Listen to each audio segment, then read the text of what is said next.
बिस्मिल्लाहिर्रहमानिर्रहीम, अस्सलाम वालेकुम। आपका दोस्त सलमान हैदर। दुआ है परवरदिगार से कि उसने आपको और आपके अहले खाना को अपनी हिफ्ज़ो मान में रखा हो। ये सब जानते हैं कि आने वाले दिनों में जितने भी बड़े फैसले हैं ना, वो पाकिस्तान के इदारे ही करेंगे। इदारे चाहे इस्टेब्लिशमेंट के हों या इदारे पाकिस्तान की जुडिशल इस्टेब्लिशमेंट के हों या पाकिस्तान की आला अदलिया हो। अब जितने भी फैसले हैं, जितने भी बड़े बड़े मुकदमात हैं जिन्होंने पाकिस्तान के मामलात की नोक पलक को दुरुस्त करना है, एक मामला तो मियाँ मोहम्मद नवाज शरीफ साहब की वापसी पे शुरू हो चुका हुआ है, चाहे वो नैब की अदालत हो और चाहे वो पंजाब की निगरान काबीना हो या इस्लामाबाद हाई कोर्ट हो, वो एक मामला तो दुरुस्त करे, क्योंकि बड़े फैसलों में ये फैसले भी होना बाकी हैं।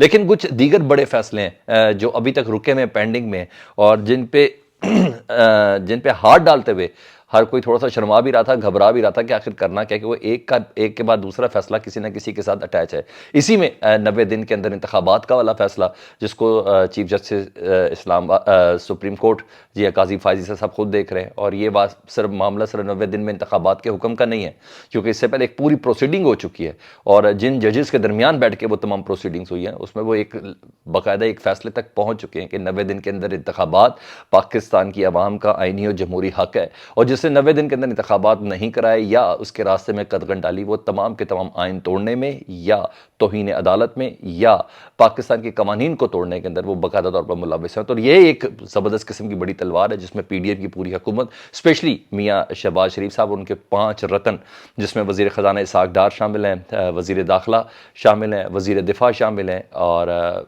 इलेक्शन कमीशन भी शामिल। तो जब भी ये फैसला हुआ तो इस हवाले से भी एक चीज़ें सर्टन एड्रेस होनी है।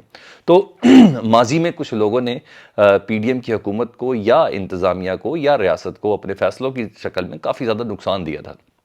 तो मैंने ये सारी तमीद बांधी। उन लोगों का फिक्स होना बहुत ज़्यादा ज़रूरी है कि जिन्होंने माजी में तकलीफ़ दी थी। उन्हीं में 2 अफराद बड़े ज़बरदस्त हैं।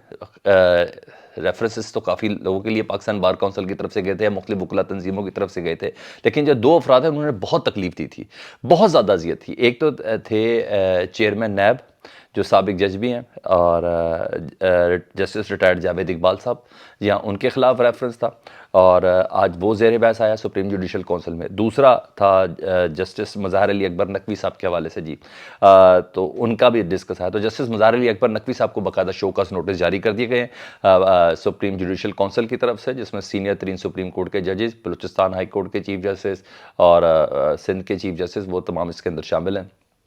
तो बहरहाल वो अब चला गया और सीनियर वकला भी इसके अंदर शामिल हैं, बार काउंसिल के चेयरमैन वगैरह भी इसमें शामिल हैं। लेकिन बहरहाल वो आज शोकस नोटिस चला गया जी।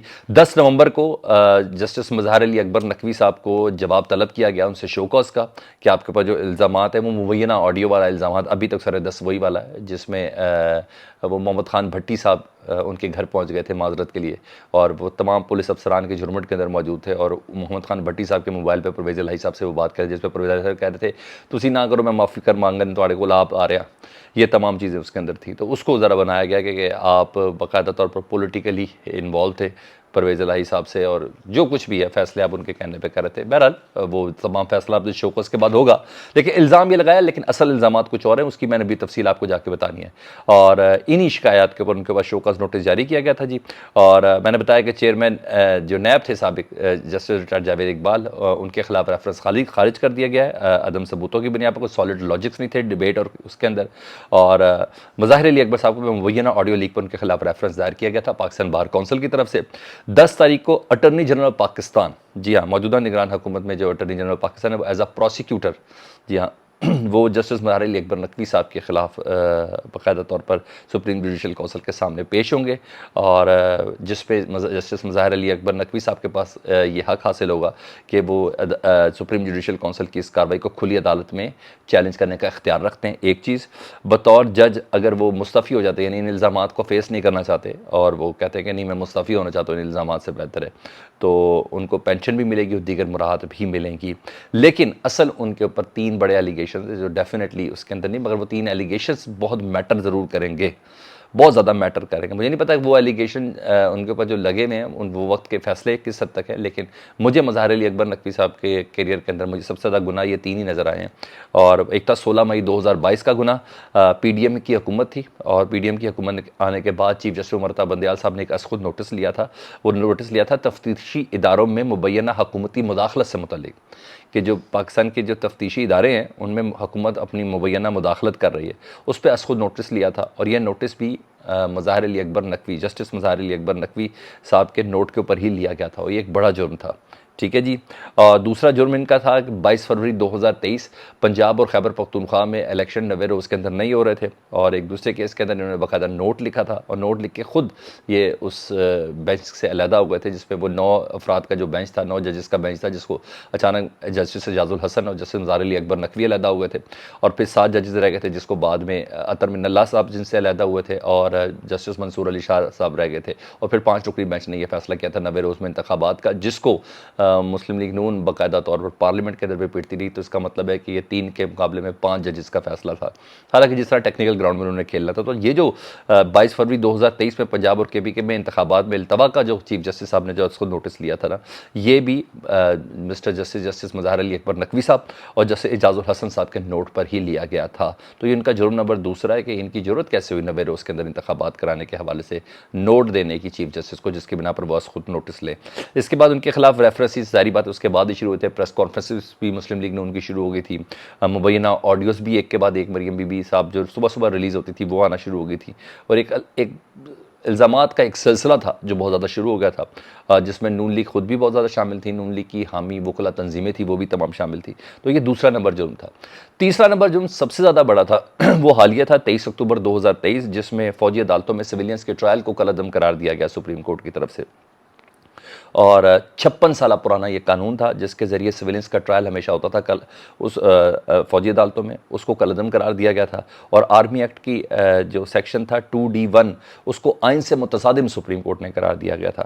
تو 1 کے مقابلے میں 4 ججز کا یہ فیصلہ تھا، اور اس بدقسمت یا خوش قسمت جو بینچ کا حصہ بھی جو تھے نا وہ جسٹس مظاہر علی اکبر نقوی صاحب تھے.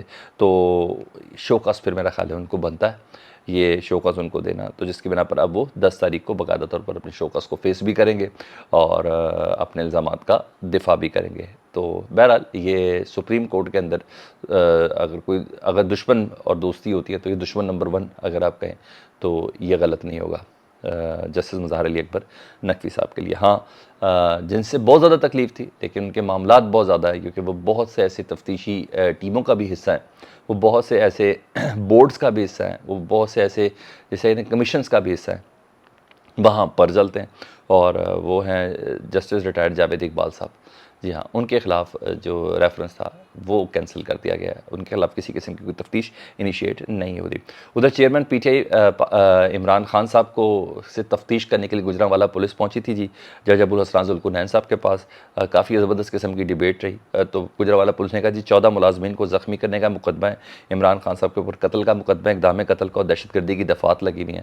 عدالت نے پوچھا کہ جس کے دیگر شریک ملزمان ہیں کیا وہ شامل تفتیش ہو چکے ہیں، کیونکہ عمران خان صاحب تو گجرانوالہ میں تو نہیں تھے. انہوں نے کہا نہیں، عمران خان صاحب کی گرفتار ہیں اس لیے سب سے پہلے ان سے تفتیش کی جاتی ہے. تو جج ابوالحسنان ذوالقرنین نے فوراً کہا کہ دوڑ جائیں یہاں سے، میں بڑا اپرائٹ قسم کا جج ہوں، اس طرح کی باتوں میں مجھے انوالو کرنے کی کوشش نہ کرے. ہاں دوسری طرف راولپنڈی پولیس جو ہے اس کو اجازت دے دیا جی، اور شام کے بعد ہی عمران خان اور شاہ محمود قرشی صاحب سے تفتیش کی 9 مئی کے حوالے سے جی ہاں ان کو تفتیش کی اجازت مل گئی ہے.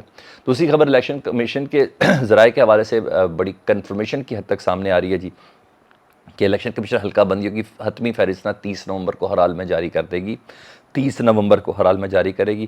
اور جو پولنگ کا ڈے ہے وہ بطور اتوار 28 جنوری مقرر کرنے کا امکان ہے. پولنگ ڈے بروز اتوار 28 جنوری مقرر کرنے کا تیاری ہے. تو الیکشن کمیشن کہہ رہا ہے کہ ہم یہ کریں گے.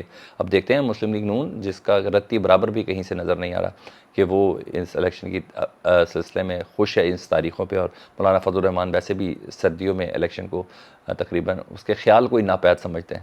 لیٹس سی دیکھیں کیا ہوتا ہے. لیکن بہرحال یہ خبریں باہر چل رہی ہیں.